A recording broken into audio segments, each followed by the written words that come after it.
I've spent about 3 years of my life living abroad, not consecutively, but in total. And right now I'm living in France, and it's been a little bit over 1.5 years now. You guys might know that already if you're keeping track. I'm barely keeping track, so probably not.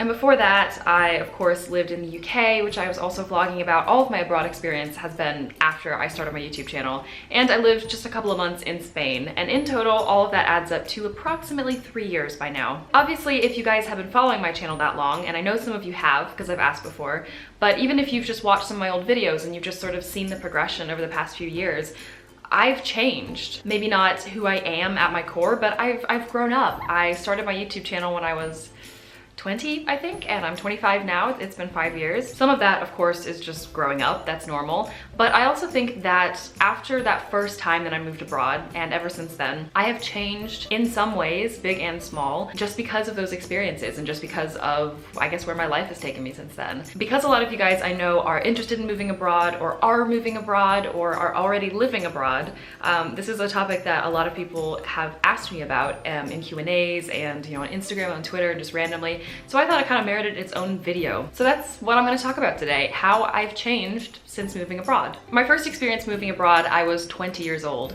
So that might seem a little bit older to some people, maybe if you've moved abroad younger than that. But to me, that was a big experience, and it was the first time I'd ever lived by myself, and the first time I'd ever been to the UK at all. So it was definitely a big learning experience. So I definitely say that I went through some changes and I grew up a lot just in general, just living by myself and experiencing life by myself.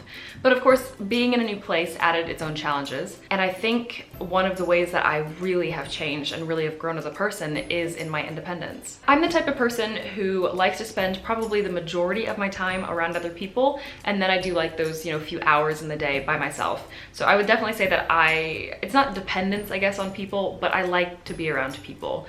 But when I moved to the UK, and still when I moved to Spain for this couple of months, and when I've moved to France, I really had to find my own ground to stand on, because when you always live in the same place, you always have those fallback people that you can contact, whether it be your family or just lifelong friends, friends of the family, any of that. And when you move to a new place, you kind of have to start fresh. That doesn't mean that I spent most of my time in the UK or here in France by myself. In fact, I have lots of friends. I made lots of friends in both places. So it was great and I had a great time. But you do have to kind of get comfortable with being by yourself, and also just like making choices by yourself and making decisions and doing things in general. I had to figure out like the supermarket, for example, and it was the first time I'd ever been to some place that, wouldn't carry my typical brands for the things that I liked, and even stuff like food and snacks and things like that. You couldn't just default to what was normal, and you didn't always have somebody there who knew better that you could just ask and they would help you out with that. Sometimes you just kind of had to do stuff by yourself. Another part of independence that I've had to sort of build up is my ability to get places. So I've talked about this before, but I am really bad with directions. It's quite bad. I can get lost pretty much anywhere. You saw even in my Amsterdam vlog, and Amsterdam, well, it's a little bit complicated, but where I was in Amsterdam where I kind of got lost was not that complicated, and I still managed to get lost. But part of the independence that I was able to build up was my ability to figure it out and to not panic when I got lost. Now I pretty much just, I'm looking at my Google Maps and just realize, oh crap, I'm lost. I don't know where I am, and I figure it out. I hope I can also say that I've gotten better with directions too, and I really do think I have, which is saying something that really wasn't a great starting point originally. But yeah, I've gotten a lot better at being by myself, figuring stuff out by myself, and getting to places by myself. It's still definitely something that I'm working on. My comfort zone is definitely when I'm lost with other people, or going to a new place with other people. But I definitely do just think that my independence in general has gotten a lot stronger since I've moved abroad and since I've been thrown into those situations so much more. Another way I think I've grown and changed is in my ability to just be open-minded to differences in general. I can't really say that I was a closed-minded person before, because I didn't really have a huge evolution of, being very closed off to the world and then having my eyes wide open. It was never really that, but it was just, I guess you get into this comfort zone when you've always lived in the same type of place and you're just used to certain things always being the same,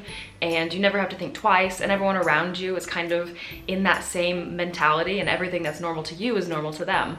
And when you move abroad, whether you move, I don't know, a couple of states or one country over or anything like that, or whether you move halfway across the world, you're gonna find differences, and sometimes they kind of pop up where you least expect them. It was never something that was unappealing to me. I wasn't one of those types of people who would find something different and like be really opposed to it and want to get away from it. But now I think I'm just so much more used to finding differences that they don't really strike me as that odd anymore. There's some stuff, obviously, like I've talked a lot about different cultural things in France that I, have had trouble adjusting to or anything like that. And I can do another video about something like that too, because there are plenty more that I've discovered since I did that video. But even so, even though I notice them, obviously it's just human to notice them, I'm not like startled by them anymore. I don't know, I come to expect them even. For example, I remember when I first moved to the UK and I discovered that it was at Subway actually. So I went in line at Subway and I thought this is gonna be totally normal. I've gone to Subway all my life since I was a kid.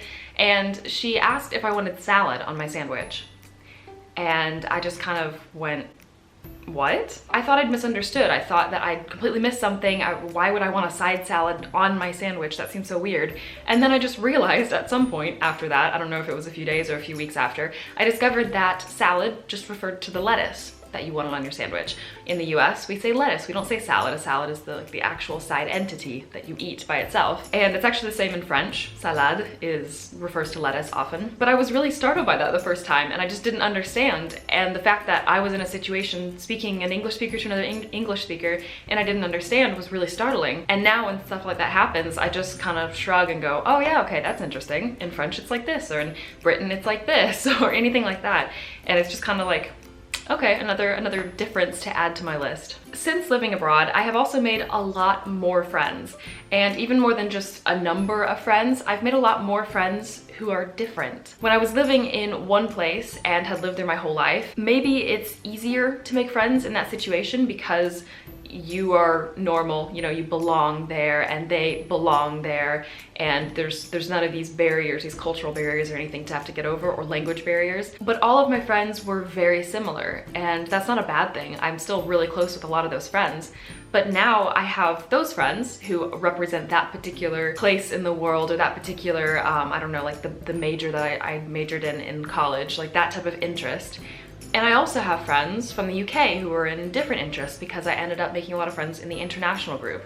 So now I have a lot of friends from that time of my life who, for example, studied something different in university, and I met them because we had another thing in common, and that was just being international. When I was in the US, most of my friends were made based on our studies of interest.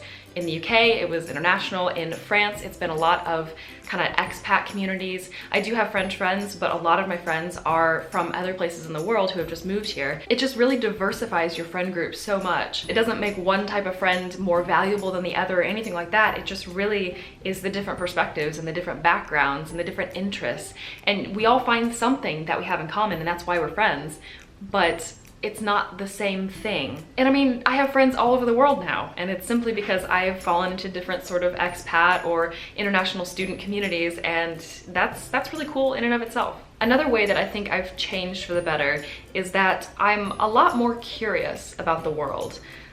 Like I said, I was always open-minded and I was always really curious about the world. I did want to live in different places, or maybe not necessarily live, but definitely visit and, stay a few weeks in different places and really see the world. I've always been that way. But I think now that I've seen more of the world, all I want to do is see more of it, like I've been bitten by the travel bug, and now I'm just really curious. I have a to-go list that's like so long. I know I've talked about it in a video. I actually did a travel bucket list, but it was really hard to narrow it down to that long list that I presented in the video. That was already really cut down because there are just so many places that I just wouldn't say no to. I would love to go. I think I've also developed a different perspective towards traveling, and like my curiosity about the world is a bit different now too. I don't know how. I feel like it might just be a bit more mature.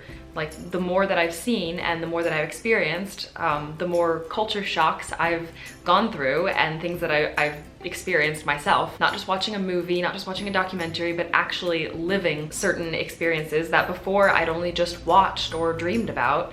I think it's definitely just changed the way I think about it. I think I'm just more mature in that way. Part of that, I'm sure, is just growing up and being 25 instead of 20, but I do think a lot of it is because I have lived it, and I have lived abroad in more than one place. It's a small pool of the world. It's only Western Europe. It's not that diversified when you think about the world as a whole, but it's still been a few different experiences, a few different languages, 3 different languages to be exact, that I've lived in, and I think it's definitely just changed the way that I think about it. I don't think any of these changes have been bad, and I also don't think where I started was a bad place either, but I definitely have developed as a person. The person who I am hasn't changed since these experiences. I am still the same person as I was 5 years ago and before, but I think just living abroad has changed not who I am, but how I look at life and how I experience life. And I definitely think it's all for the better. I'm gonna stop rambling now because this is, again, one of those topics that I've embarked upon that I could talk about for ages and not stop. So I will stop, I will spare you. But I do wanna hear from you guys now. So please leave me in the comments your experiences, your opinions about this. If you have lived abroad or if you're living abroad, please let me know how you've changed and if you think it's a better or a worse thing. There are definitely bad things about moving abroad too, and I don't think they're long-term and they haven't affected me long-term, but they do exist. So let me know if you actually want to see a video about that, because I thought about doing one. As always, thank you all so much for watching, and I will see you very soon in another video.